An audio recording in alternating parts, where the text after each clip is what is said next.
Bharatiya Janata party ने नगर निगम में अपना ये जो उसका 17 साल का कुशासन था उसका दौर खत्म होने से पहले, क्योंकि अब उनका अंतिम महीना है, ये भ्रष्टाचार के नए नए तरीके खोजने शुरू कर दिए हैं। और अभी लेटेस्ट तरीका जो भारतीय जनता पार्टी ने नगर निगम को और नगर निगम के बहाने लोगों को लूटने का इजाद किया है वो है डिजिटल क्लासरूम बनाने के नाम पर धोखाधड़ी। पहले भारतीय जनता पार्टी अपने बड़े बड़े नेताओं के करीबी कार्यकर्ताओं के नाम पर एक एनजीओ बनाती है। उस एनजीओ का नाम है ड्रॉप इन ओशियन। इस ड्रॉप इन ओशियन के कार्यकर्ता इस ड्रॉप इन ओशियन में जितने भी कार्यकर्ता हैं वो सब बीजेपी के कार्यकर्ता हैं। सबके सब मिलके एक एनजीओ बनाते हैं और फिर नगर निगम के सरकारी स्कूल जो नगर निगम के अधीन आते हैं, पहली से 5वीं तक के बच्चों को पढ़ाने का काम जो नगर निगम के था, उनको डिजिटलाइजेशन करने का एक प्रोजेक्ट बनाते हैं। नगर निगम के स्कूलों को डिजिटलाइज करने के प्रोजेक्ट के नाम पर भारतीय जनता पार्टी का नगर निगम अपने ही कार्यकर्ताओं के एनजीओ ड्रॉप इन ओशियन को एमओयू करता है उसके साथ में। और उस एमओयू के बाद उसमें एमओयू में कहा जाता है कि ये एनजीओ सीएसआर का पैसा लेके आएंगे और स्कूलों को डिजिटलाइज करेंगे। अब देश भर में एनजीओ से सीएसआर का पैसा लेने का कोई गलत बात नहीं है, करते रहते हैं, लेकिन ये देश में किसी भी सरकार का पहला ऐसा प्रोजेक्ट है जो एनजीओ को दिया गया कि ये एनजीओ सीएसआर का पैसा लेके आएगी और फिर नगर निगम कहता है कि हमारे अफसर सीएसआर का पैसा इस एनजीओ को दिलवाएंगे। नगर निगम बाकायदा अपने सीनियर अधिकारियों की, डिप्टी कमिश्नर लेवल के अधिकारियों की एक कमेटी बनाता है जिसमें deputy commissioner, assistant commissioner, deputy director education, इस तरह के अधिकारियों की एक कमेटी बनाई जाती है कि आप सीएसआर का पैसा लेके आओ और इस एनजीओ को दिलवाओ। ये देश में पहली बार हुआ है। पहली बार इस तरह का नायाब तरीका निकाला है भ्रष्टाचार करने का कि पहले एक एनजीओ से सीएसआर के लिए करार कर लो और फिर उस एनजीओ को पैसा दिलवाने का काम हमारे सरकारी अफसर करेंगे, डिप्टी कमिश्नर साहब करेंगे, असिस्टेंट कमिश्नर साहब करेंगे, डिप्टी डायरेक्टर एजुकेशन करेंगे एनजीओ को सीएसआर दिलवाने का काम। और वो एनजीओ भी कौन है? एनजीओ का नाम है ड्रॉप इन ओशियन।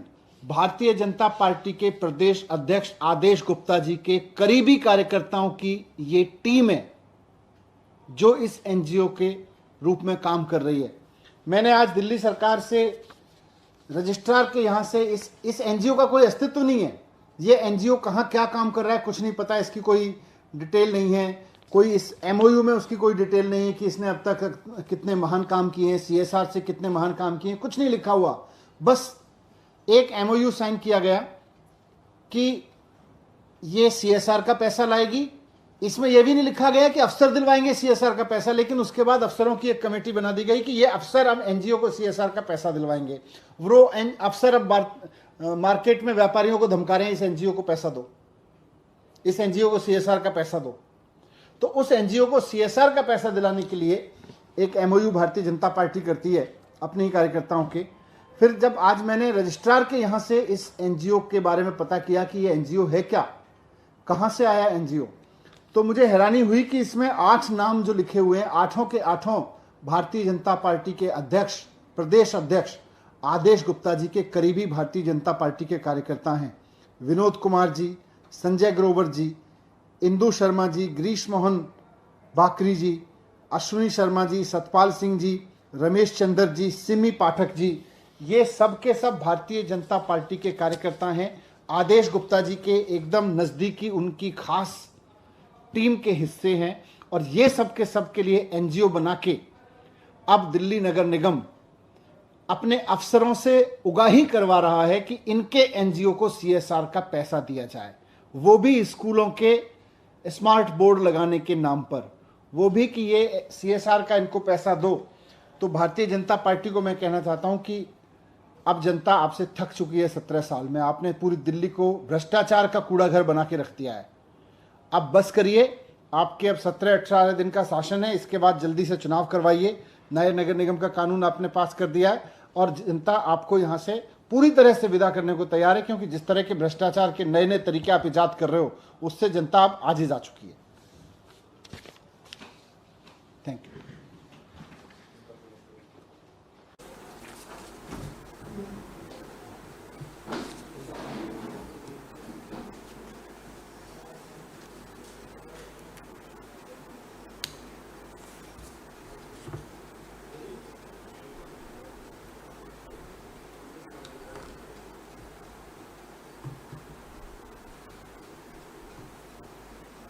शुरू करें।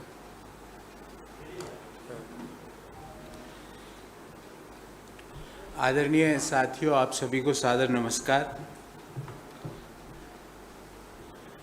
आज एक बहुत ही महत्वपूर्ण विषय की रिसर्च जो हम पिछले कई दिनों से कर रहे हैं उसकी रिपोर्ट लेके आया, और जो मैं डाटा आपके सामने रखूंगा विथ प्रूफ, तो मोदी सरकार की डिसइन्वेस्टमेंट पॉलिसी की वस्तु स्थिति आप सब लोगों के सामने आ जाएगी। हमने पहले CEL कंपनी के बारे में आप सब लोगों को बताया, तो आज वो कंपनी जो औने पौने दामों में सरकार अपने दोस्तों के हवाले कर रही थी वो रुक गई। हमने कॉनकर का मुद्दा उठाया, तो कॉनकर का डिसइन्वेस्टमेंट भी आज रोक दिया गया। और आज जो हम कंपनी लेके आए हैं, जिसको सरकार ने किसको बेचा, क्यों बेचा और क्यों इतने कम में बेचा, उसकी सारी प्रूफ विथ एविडेंस आपके सामने रखूंगा। कंपनी का नाम है पवन हंस। पवन हंस हेलीकॉप्टर सेवाएं प्रदान करता है देश में, और साउथ एशिया की सबसे बड़ी हेलीकॉप्टर कंपनी है। देश की नहीं, दक्षिणी एशिया की सबसे बड़ी हेलीकॉप्टर कंपनी है, जिसके पास सबसे ज़्यादा हेलीकॉप्टर है, सबसे ज़्यादा फ्लाइंग आवर्स का अनुभव है, सबसे ज़्यादा हेलीपोर्ट्स हैं, जिसका विश्वास है आज भी हमें केदारनाथ जी, बद्रीनाथ जी, माता वैष्णो देवी जी, अमरनाथ जी की यात्रा करनी होती है तो ये कंपनी हमें पहुंचाती है वहां तक। हमारे बुजुर्गों को यही कंपनी केदारनाथ जी के मंदिर के सामने पहुंचाती है। उसको भारत सरकार ने अपना 51% हिस्सा बेचने का निर्णय कर लिया, और किसको बेच रहे हैं वो जानकारी दूंगा आपको। मात्र 211 करोड़ रुपए में। और किस कंपनी को बेच रहे हैं? कंपनी का नाम है स्टार 9 मोबिलिटी प्राइवेट लिमिटेड, और ये स्टार 9 मोबिलिटी प्राइवेट लिमिटेड है, और जिसका इनकॉर्पोरेशन होता है 29 अक्टूबर 2021।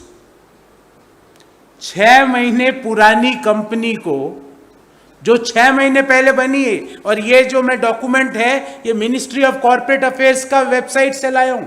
ये कोई सरकारी सोर्स है, कोई निजी सोर्स से डाटा नहीं लाया हूं। 6 महीने पुरानी कंपनी को पवन हंस, जो कि देश की मतलब 30-35 साल पुरानी, 40 साल पुरानी हेलीकॉप्टर कंपनी है, उसको 6 महीने पुरानी कंपनी को भारत सरकार ने अपनी 51% हिस्सेदारी 211 करोड़ में बेचने का निर्णय कर लिया। आपको लग रहा होगा साहब कोई आया ही नहीं होगा, नहीं, 2 बिडर और थे, और उनकी भी कहानी सुनिए। और फिर मैं इस स्टार मोबिलिटी की हकीकत आपके सामने रखूंगा। उनकी कहानी ये सुनिए कि एक बिडर था, उसने बिड किया 181 करोड़, 181 करोड़। दूसरा बिडर था जिसने बिड किया 153.15 करोड़, और रिजर्व प्राइस थी 199.92 करोड़। 3 बिडर, 2 बिडर करते रिजर्व प्राइस से कम, एक बिडर करता है, सिर्फ एक बिडर करता है रिजर्व प्राइस से ज्यादा, और वो कंपनी भारत सरकार उस बिडर के हवाले कर देती है। 199.92 लगभग 200 करोड़ रिजर्व प्राइस से मात्र 11 करोड़, और 11 अपने यहां बड़ा लकी शुगनी नंबर है, तो सरकार ने रिजर्व प्राइस के 11 करोड़ रुपए ज्यादा दे लेके अपनी 51% हिस्सेदारी पवन हंस की, जो कि सबसे पुरानी दक्षिण एशिया की हेलीकॉप्टर कंपनी है, वो 6 महीने पुरानी कंपनी के हवाले कर दिया, जिसका नाम है स्टार 9 मोबिलिटी प्राइवेट लिमिटेड। अब आप स्टार 9 मोबिलिटी प्राइवेट लिमिटेड की हकीकत आपको बताता हूं। स्टार 9 मोबिलिटी जो है, इसके 3 एसोसिएट है। उन तीनों एसोसिएट की कहानी सुनिए और उनकी जानकारी आपके सामने रख रहा हूं। पहला एसोसिएट है जिसका नाम है बिग चार्टर प्राइवेट लिमिटेड। दूसरा एसोसिएट है, उसका नाम है महाराजा एविएशन प्राइवेट लिमिटेड। और तीसरा एसोसिएट है, उसका नाम है Almas global opportunity fund, SPC। तो सबसे पहले तो ये अल्मास ग्लोबल अपॉर्चुनिटी फंड कहां है? क्लेमेन आइलैंड में, हिंदुस्तान में नहीं है। और क्लेमेन आइलैंड में क्या होता है, मोदी जी पहले 2014 से पहले बताते थे कि वहां से जो ब्लैक मनी पड़ी है वो देश में लेके आएंगे और सबके खाते में 15 लाख रुपए जमा होंगे। और आज एक ऐसी कंपनी जो क्लेमेन आइलैंड में है, उसको देश की सबसे बड़ी हेलीकॉप्टर कंपनी पकड़ा दी, उसका कोई अता पता नहीं है। चलो साहब, एक का नहीं है पता, दूसरे का तो होगा।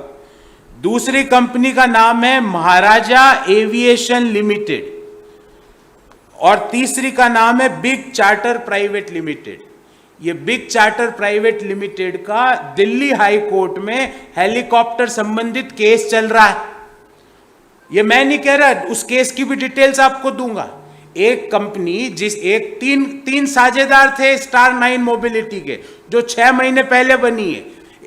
एक साझेदार तो है क्लेमेन आइलैंड में, एक साझेदार जो हिंदुस्तान में है उसके खिलाफ हेलीकॉप्टर ड्यूज से संबंधित केस चल रहा है दिल्ली हाई कोर्ट में। और तीसरी कंपनी है जिसका नाम है महाराजा एविएशन प्राइवेट लिमिटेड। उसकी इंटरनेट पे कोई डिटेल नहीं है, पर मैंने उसके फेसबुक पेज पे जाके डिटेल एकत्रित करी। फेसबुक पेज पे महाराजा एविएशन कहता है कि हमारे पास 3 हेलीकॉप्टर है, और फेसबुक पेज पे 4-5 फोटोवें थी। उन 4-5 में से 3 फोटोवें देश में जो 35 रुपए तेल बेचवाना चाह रहे थे बाबा रामदेव जी की है। ये मैंने ये इस कंपनी के फेसबुक पेज से लाया हूं। बाबा रामदेव जी इनके चहेते कस्टमर है या क्या है मुझे नहीं पता, आई डोंट नो, पर मैं ये जानता हूं कि ये वही बाबा है जो 35 रुपए प्रति लीटर तेल बिकवाने की बात कर रहे थे 2014 से पहले। इस बात की मेरी गारंटी। ये इनके चहेते कस्टमर है कि इनका इनसे क्या रिश्ता है मुझे नहीं पता, पर 5-7 फोटोओं में 3 तो बाबा रामदेव जी की है जो मैं आपके सामने रख रहा हूं, एक आचार्य जी बालकृष्ण जी की है जो बाबा रामदेव जी के कंपनी के CEO है, एक हेमा मालिनी जी की है। ये कंपनी क्या करती है, इसकी क्या वेबसाइट है, इसके फेसबुक पेज पे ये बताया गया है कि हमारे पास 3 हेलीकॉप्टर है। और ये बाबा से इनका क्या संबंध है, या तो ये कोरोनिल की दवा देते हैं हेलीकॉप्टर बैठने वालों को, मुझे नहीं पता, या ये अनुलोम विलोम सिखाते हैं हेलीकॉप्टर में बैठ के, मुझे नहीं पता। इनकी इस हेलीकॉप्टर कंपनी से क्या संबंध है मुझे नहीं पता, पर ये कंपनी बाबा जी को हेलीकॉप्टर में बैठा के फोटोवे अपने फेसबुक पेज पे डाल रही है। तो एक ऐसी कंपनी जो 6 महीने पहले बनी, जिसके 3 में से एक एसोसिएट तो क्लेमेन आइलैंड में बैठा है, केमेन आइलैंड में बैठा है, दूसरा एसोसिएट का दिल्ली हाई कोर्ट में केस चल रहा है, तीसरे एसोसिएट बाबा जी के साथ अपनी फेसबुक पेज पे फोटोवे डाल रहा है। अब इस संबंध में हमारे 2-4 प्रश्न हैं भारत सरकार से कि क्यों ऐसे बिडर जिनके 3 एसोसिएट कंपनी, 3 जो पार्टनर है उस बिडर के, तीनों में से किसी की भी आइडेंटिटी आपको वेबसाइट पे नहीं मिलेगी। जो कंपनी 6 महीने पहले बनी, गवर्नमेंट ने अपनी सार्वजनिक क्षेत्र की हेलीकॉप्टर कंपनी को 211 करोड़ रुपए मात्र में ऐसे लोगों के हवाले करने का निर्णय क्यों किया? Point number 1। पॉइंट नंबर 2 कि ऐसा क्या कारण था कि 3 बिडर आते हैं, 2 रिजर्व प्राइस से कम करते हैं, एक मात्र 11 करोड़ रुपए रिजर्व प्राइस से ज्यादा देता है और उसको हेलीकॉप्टर कंपनी पकड़ा दी जाती है। पॉइंट नंबर 3, ये जो पवन हंस है इसकी 51% हिस्सेदारी भारत सरकार के पास है, 49% हिस्सेदारी ओएनजीसी के पास है और ओएनजीसी कह रहा है मैं खरीदना चाहता हूं। क्यों ओएनजीसी को नहीं देके एक 6 महीने पुरानी कंपनी को दे दिया गया? क्योंकि ओएनजीसी के मूवमेंट पवन हंस के थ्रू होते हैं और ना केवल ओएनजीसी के, एचएएल के मूवमेंट भी पवन हंस के थ्रू हो रहे हैं। क्यों उन कंपनियों को यह कंपनी नहीं दी गई? और तो और पवन हंस कंपनी के जो एम्प्लॉइज है वो कह रहे हैं हमको दे दो, हम खरीद लेते हैं, हम चला लेंगे। उनकी यूनियन ने बिड भी करी पर भारत सरकार ने कहा नहीं, तुम योग्य नहीं हो, 6 महीने पुरानी कंपनी योग्य है, तुमको कुछ नहीं आता है। केमन आइलैंड में जो लोग बैठे हैं वो योग्य है हमारे देश की सबसे पुरानी हेलीकॉप्टर कंपनी चलाने के लिए। फिर एक और इसमें चीज आपके सामने रख रहा हूं। मैंने पिछले 12 साल का इस कंपनी का प्रॉफिट और रेवेन्यूज आपके सामने रख रहा। 2017-18 तक यह कंपनी निरंतर प्रॉफिट कर रही थी। 18-19 में ऐसा क्या हुआ कि ये जो प्रॉफिट मेकिंग, और प्रॉफिट भी छोटा मोटा नहीं, 350-400 करोड़ रुपया प्रॉफिट था। 16-17 में 376 करोड़, 17-18 में वो घट के हो गया 12 करोड़ और 18-19 से ये लॉस में आ गई। क्या हुआ इस दौरान, क्या हुआ वो भी बताता हूं। ये लॉस में क्यों आई वो भी बताता हूं। इस कंपनी को जानबूझ के लॉस में डाला गया क्योंकि इस कंपनी को कहा गया कि रोहिणी में एक हेलीपॉड बना है। इस कंपनी को कहा गया कि वहां पे अपना पैसा लगाओ हेलीपॉड में। वो हेलीपॉड की आज क्या स्थिति है आपको और मुझे दोनों को पता है, वो बंद पड़ा है। तो इस कंपनी को, प्रॉफिट मेकिंग कंपनी को पहले डालो लॉस में, लॉस में डाल के औने पौने दाम में बिना ड्यू डिलीजेंस के, बिना प्रॉपर प्रोसेस के पता नहीं किन को किसी के हवाले कर दो। क्या इसको डिसइन्वेस्टमेंट कहा जाता है? ये डिसइन्वेस्टमेंट नहीं है, इसको फ्रॉड कहा जाता है। ये हिंदुस्तान के लोगों के पसीने की कमाई को औने पौने दामों में अपने दोस्तों के हवाले करने की प्रक्रिया कहा जाता है। इसको मैं ये कहूँगा कि this is the magic 101 tutorial to lower valuation before disinvestment. पहले प्रॉफिट मेकिंग कंपनी को चिन्हित कर लो, फिर उस कंपनी के प्रॉफिट को लॉस में डालो, फिर लॉस में डाल के उसके वैल्यूएशन को कम करो, फिर उस कम वैल्यूएशन में को औने पौने दाम में 4-6 महीने पुरानी कंपनी का, जिसका कोई अनुभव नहीं है हेलीकॉप्टर में, उसके हवाले कर दो। क्या ये डिसइन्वेस्टमेंट प्रक्रिया है? ये जितनी भी बातें मैंने आपके सामने कही, इस कंपनी का इनकॉर्पोरेशन सर्टिफिकेट, पवन हंस का पिछले 12 साल का रेवेन्यूज और नेट प्रॉफिट, 2017-18 तक पवन हंस प्रॉफिट में थी और हैवी प्रॉफिट में। और जो ये कंपनी है स्टार 9 मोबिलिटी, इसमें एक पार्टनर है उस कंपनी के पास 3 हेलीकॉप्टर है और वो कंपनी सिर्फ बाबा रामदेव की फोटो डाल रही है। मुझे नहीं पता ये रिश्ता क्या है इनका, मुझे नहीं पता। तो हमारी मांग है कि भारत सरकार जो ये डिसइन्वेस्टमेंट नहीं, फ्रॉड का जो गेम खेल रही है, उनका एक ही कॉन्सेप्ट है, shorty financial management coupled with injudicious disinvestment. ये भारत सरकार का एक मोटो हो गया है कि एक गलत वित्तीय प्रबंधन करो और औने पौने दामों में सरकारी कंपनियां अपने दोस्तों के हवाले करो। अगर नहीं है तो ये 6 महीने पुरानी कंपनी को साउथ एशिया की सबसे बड़ी हेलीकॉप्टर कंपनी भारत सरकार ने क्यों दी? इसका जवाब आज देश का हर व्यक्ति चाहता है। मैं आपके प्रश्न लूं उससे पहले अंग्रेजी में ब्रीफली इस मुद्दे में के बारे में अपनी बात रखूंगा। Pawan Hans, that is the Modi government's magic 101 tutorial to lower valuation before disinvestments. The principle, I can say, on which the financial management under Modi government is working is shoddy financial management coupled with injudicious disinvestment.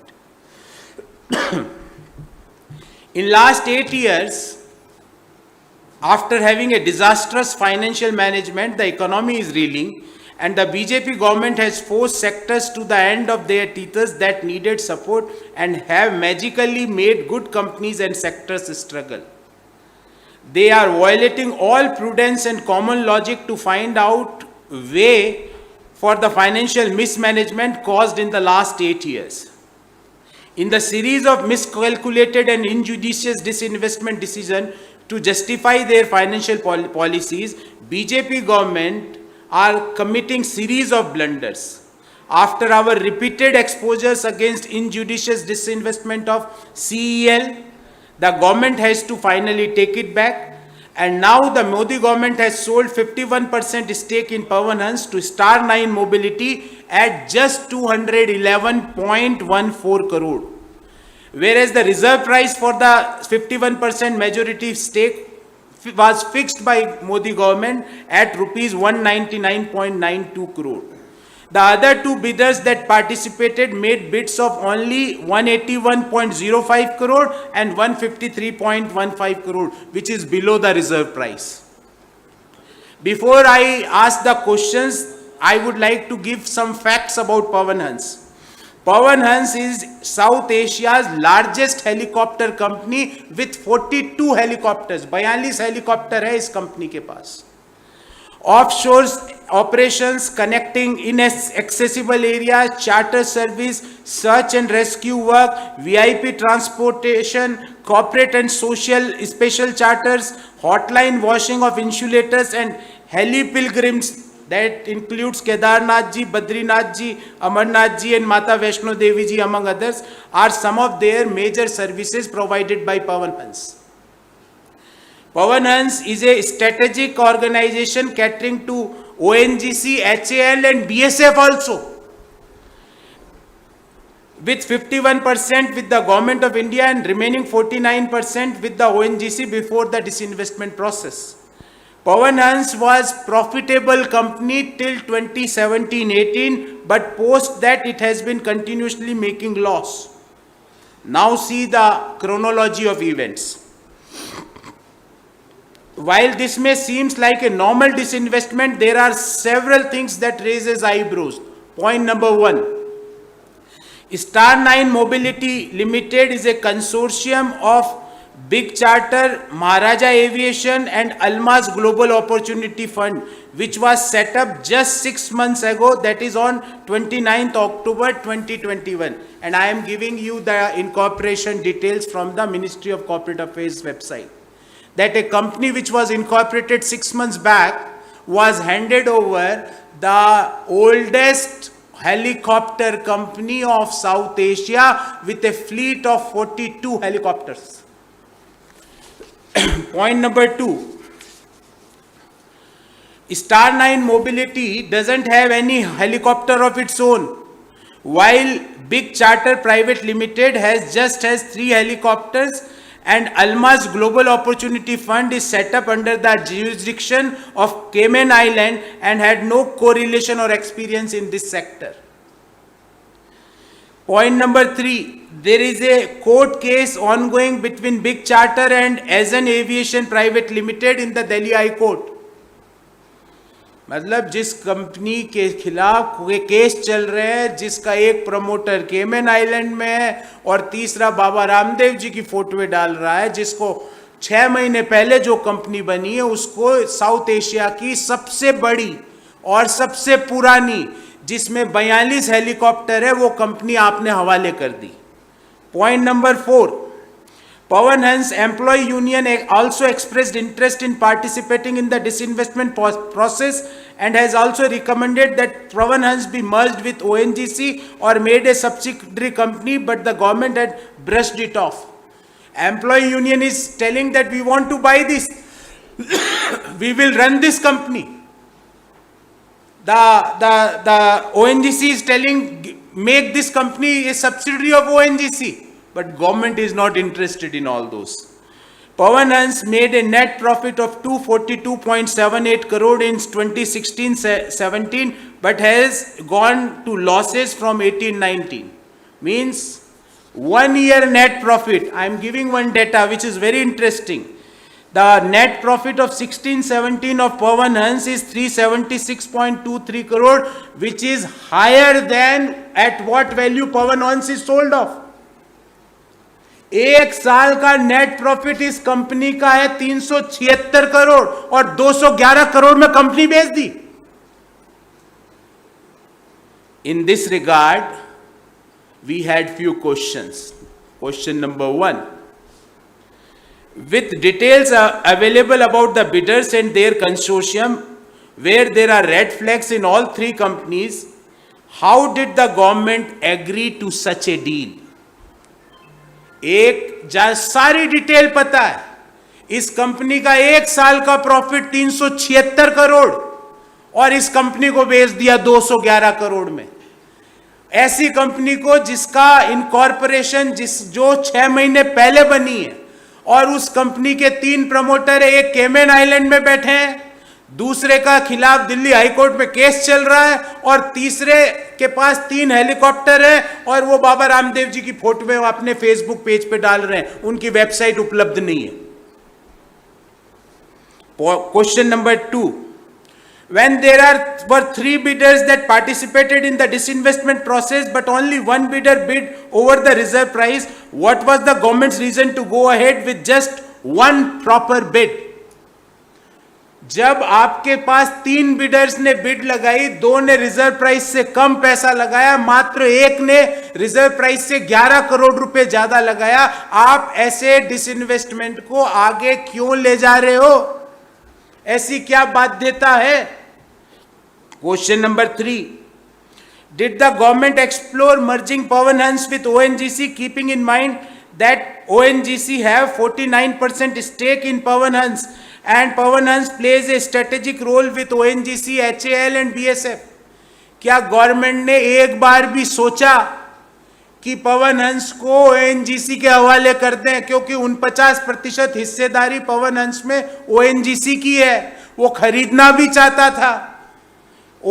Pawan Hans के employees कह रहे थे कि हम खरीद लेते हैं और रन कर लेंगे, पर उन्होंने कहा नहीं, तुम्हें सिर्फ 40 साल का अनुभव है, मैं सिर्फ 6 महीने पुरानी कंपनी के हवाले करूंगा. ये 42 हेलीकॉप्टर की कंपनी, जिसके पास 42 हेलीकॉप्टर है, 10 लाख घंटों से ज्यादा उड़ने का अनुभव है, लाखों लैंडिंग और टेक ऑफ का अनुभव है, उस कंपनी को 211 करोड़ रुपए में 6 महीने पुरानी कंपनी के हवाले कर दिया. And last but not least, a company that has been consistently making net profit suddenly starts making loss since 18-19, around the same time when the disinvestment was first processed. Is this again an attempt to lower the valuation to ease sale to someone who would benefit? एक company जो 17-18 तक profit देती है, जिसका 1 साल का profit उसके पूरे वैल्यूएशन से ज्यादा है, और 18-19 में अचानक से लॉस में आ जाती है। और ध्यान रहे 18-19 में ही पवन हंस का डिसइन्वेस्टमेंट का प्रोसेस चालू होता है।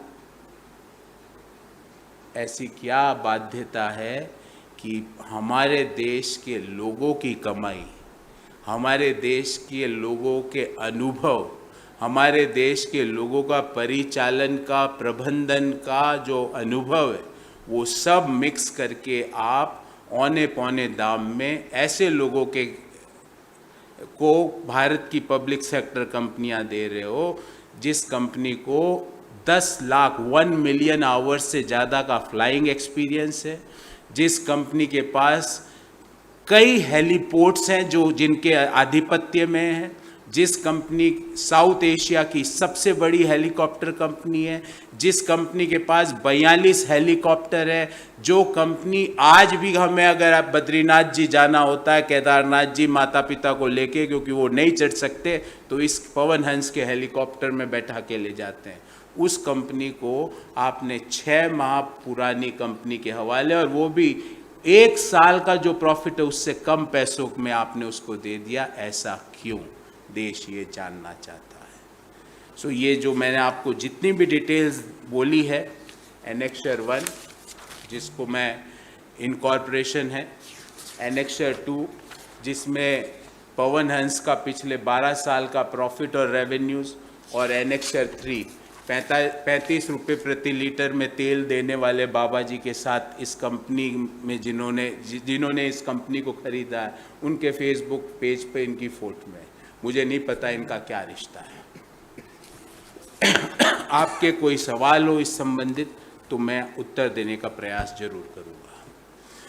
एक्सपर्ट ने साफ कहा जो हिस्सेदारी 211 करोड़ बेची गई है उसकी कम से कम वैल्यू 500 करोड़ से ऊपर की होनी चाहिए, और जितना 49% शेयर जो ओएनजीसी के पास बचा पड़ा है, ओएनजीसी भी कहती है कि सरकार ने जिस रेट पे बेचा उसी शर्तों पे हम भी अपना हिस्सा बेचेंगे। अब आपको मैं 2016-17 ये 16-17 साल है, इसमें प्रॉफिट है इस कंपनी का नेट प्रॉफिट 376 करोड़, और कंपनी बिक गई 211 करोड़।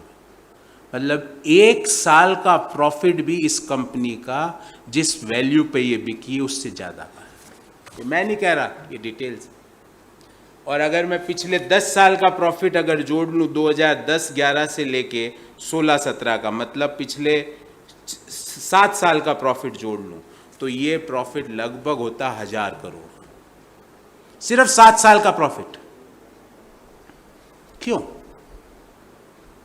क्यों? आपने बिल्कुल सही कहा। ओएनजीसी कह रही मैं भी तैयार हूं खरीदने को, 49% हिस्सेदारी मेरे पास है, 51 मैं खरीद लेती हूं। बोले नहीं, तुम कैसे खरीद लोगे? केमैन आइलैंड वाले खरीदेंगे, तुम कैसे खरीद लोगे? 6 महीने पुरानी कंपनी खरीदेगी। क्या ये डिसइन्वेस्टमेंट प्रोसेस है?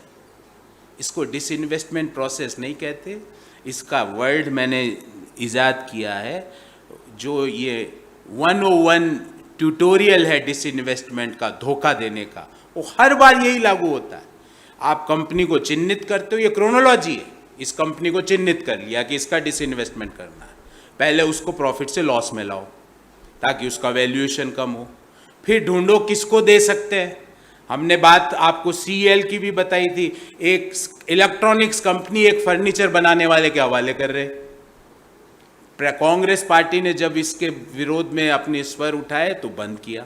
हमने कॉनकर की बात करी, कॉनकर अडानी बिना खरीदे ही बोल रहा है कि कॉनकर को खरीदना हमारे लिए एक ठंडी हवा का झोंका है, और वो भी प्रॉफिट में चल रही है, ये कंपनी भी प्रॉफिट में चल रही है।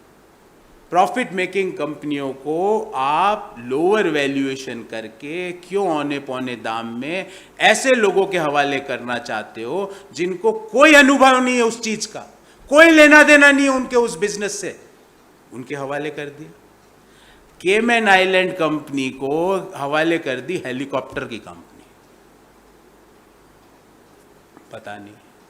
इसलिए हम चाहते हैं कि भारत सरकार हमारे चारों सवाल का जवाब दें कि जब 3 ही बिडर थे और 2 बिडर ने रिजर्व प्राइस से कम पे बिड करी तो एक बिडर ही आपका बचा और उसने भी रिजर्व प्राइस से मात्र 11 करोड़ रुपए ज्यादा पे बिड करी। उसको आपने दक्षिण एशिया की, देश की नहीं कह रहा हूं, साउथ एशिया की सबसे बड़ी हेलीकॉप्टर कंपनी क्यों दे दी? क्यों ये कंपनी ओएनजीसी को नहीं दी जा सकती थी, या एम्प्लॉय यूनियंस जो चाहती थी कि हम खरीद के इसको चला ले, उनको नहीं दी? क्यों ये कंपनी सिर्फ 6 माह पुरानी इनकॉर्पोरेटेड कंपनी को दे दी गई? क्यों ऐसा हुआ कि जब इस कंपनी का डिसइन्वेस्टमेंट का निर्णय हुआ उस वर्ष से ये कंपनी प्रॉफिट से लॉस में आ गई? ये रिश्ता क्या है? What is this? What is this relationship? और ये 35 रुपए प्रति लीटर वाले बाबा बताएं, मुझे तो नहीं पता आपका क्या रिश्ता है, पर ये कंपनी फेसबुक पे सिर्फ आपके और आपके सीईओ की फैन है और एक फोटो उन्होंने हेमा मालिनी जी की भी डाली। क्या रिश्ता है मुझे नहीं पता, बताइए आप।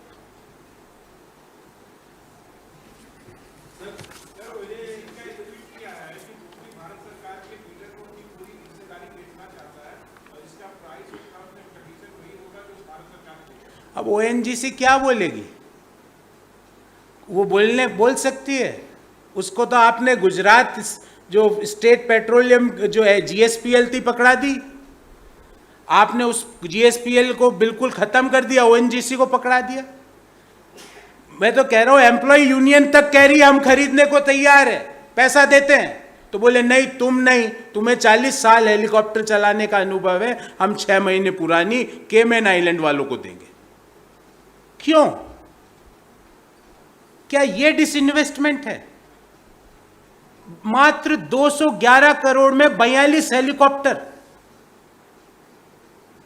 मात्र 211 करोड़ रुपए में, मतलब अगर आप इसकी कैलकुलेशन करें तो 4-4.5 करोड़ का एक हेलीकॉप्टर, उसके अलावा आपका अनुभव, उसके अलावा आपके हेलीपोर्ट्स, उसके अलावा आपको जो लाइसेंसेस है, फ्लाइंग लाइसेंसेस, कि भाई बद्रीनाथ जी में सिर्फ आप ही लैंड कर सकते हो, आपके पास लैंडिंग राइट्स है, केदारनाथ जी में आप ही लैंड कर सकते हो, माता वैष्णो देवी जी में आप ही लैंड कर सकते हो।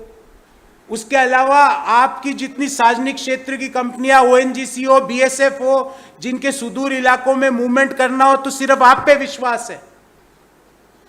1 मिलियन घंटे से ज्यादा का फ्लाइंग एक्सपीरियंस, बहुत कम हेलीकॉप्टर कंपनियां हैं दुनिया में जिनके पास 1 मिलियन अर्थात 10 लाख घंटों से ज्यादा का फ्लाइंग अनुभव है, 1 लाख से ज्यादा लैंडिंग और टेक ऑफ का अनुभव। उस कंपनी को आपने भेज दिया।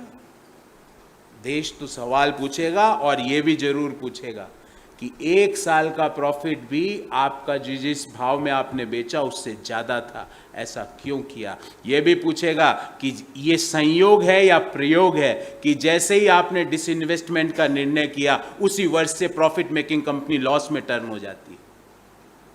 यह भी पूछेगा कि इस कंपनी को लॉस में डालने के लिए रोहिणी हेलीपोर्ट जो बना वहां पे इस कंपनी से पैसा क्यों लगवाया गया? इस सवालों का जवाब भारत सरकार को देना पड़ेगा। और प्रधानमंत्री जी आपको चुप्पी तोड़नी पड़ेगी। देश के पुरानी संसाधन युक्त पब्लिक सेक्टर कंपनियों को देश औने पौने दामों में नहीं बिकने देगा। हमने सीईएल को रुकवाया, हमने कॉनकर को रुकवाया, और मैं वादा करता हूं कि ये जो मैं तथ्य आपको दूंगा और आप इसको प्रमुखता से अगर प्रकाशित करेंगे तो सरकार को ये रोकना पड़ेगा।